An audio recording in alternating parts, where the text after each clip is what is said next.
इस मॉनिटर को ध्यान से देखें तो जनरली जो मॉनिटर्स हम लोग इस्तेमाल करते हैं वो 5 पैरा मॉनिटर होते हैं। कितने पैरा होते हैं? 5 पैरामीटर। ये मॉनिटर उससे कुछ भिन्न है। कोई बता पाएगा इसमें क्या चीज़ अलग है? हाँ, ये एक 7 पैरामीटर मॉनिटर है जो हम लोगों को 2 अलग चीज़ें और पढ़ के बता देता है। एक आर्टीरियल ब्लड प्रेशर और एक central venous pressure.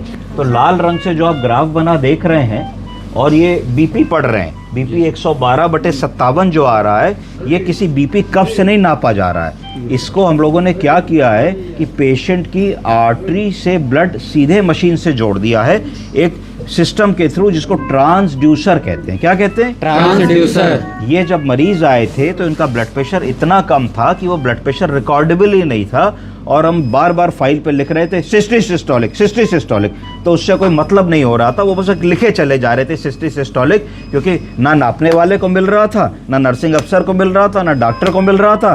Peripheral pulse नहीं थी, शरीर ठंडा था, सिर्फ कुछ सेंट्रल पल्सेस जैसे हम कैरोटिड को फील कर पा रहे थे, थोड़ा बहुत फीमोरल को फील कभी कभी कर पा रहे थे। तो ये था पर मरीज सेप्टिसेमिक शॉक में था। तो क्या करते? तो तुमने इसमें आर्टीरियल कैनुलाइजेशन किया, आर्टरी के अंदर एक कैनुला डाल दिया और आर्टरी के कैनुला को ट्रांसड्यूसर मशीन में कनेक्ट कर दिया। ये ट्रांसड्यूसर मशीन है, ये ट्रांसड्यूसर मशीन है ना, इसके माध्यम से कनेक्ट कर दिया। ट्रांसड्यूसर के थ्रू कनेक्ट कर दिया है ना। ये प्रेशर को हमने ट्रांसड्यूसर पे एक तरफ से प्रेशर देना पड़ता है, तो इसमें हमने नॉर्मल सलाइन की बॉटल लगा करके फ्लूइड को प्रेशर से प्रेशराइज्ड फ्लूइड का एक चैम्बर क्रिएट कर दिया।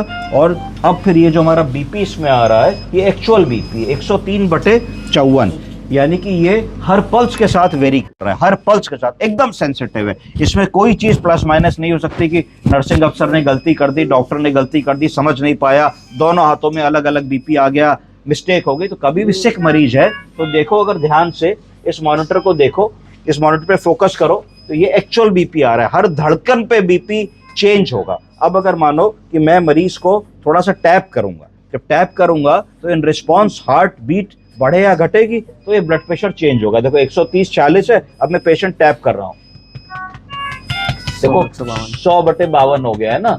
उसके बाद जो है अभी देखना, ये बीपी 101/50 हो गया। अब देखो, अभी फिर देखते चले जाओ, तो ये बीपी जो है 102/49 हो गया। तो ये आर्टीरियल ब्लड प्रेशर है, ये इन्वेजिव ब्लड प्रेशर नापा जा रहा है, ये सेकंड टू सेकंड का ब्लड प्रेशर है।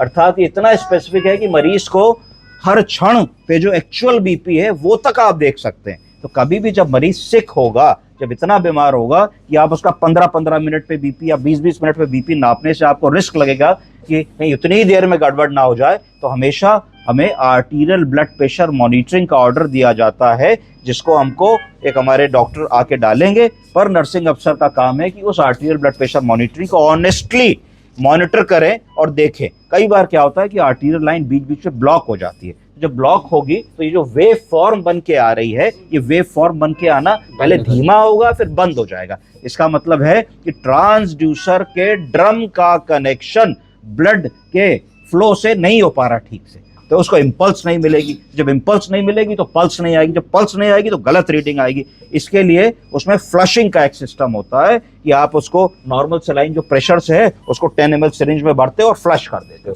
तो जैसे ही फ्लश करते हो फिर वेव पैटर्न आने लगता है।